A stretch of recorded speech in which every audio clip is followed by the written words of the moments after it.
আর পাচ্ছি না পড়তে। সব পুরো উদ্ধার করে দিয়েছে আমার।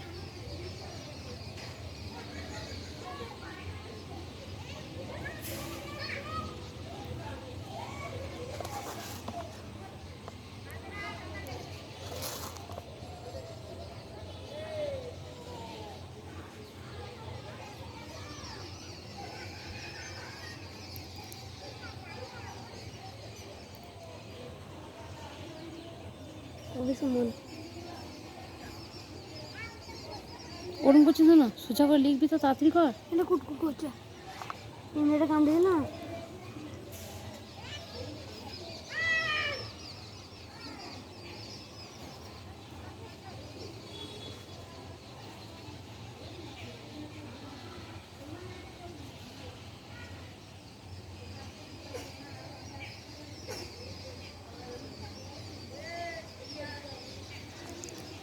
ওকে বলবে বাবা কেমন পড়াশোনার কাজে লোক।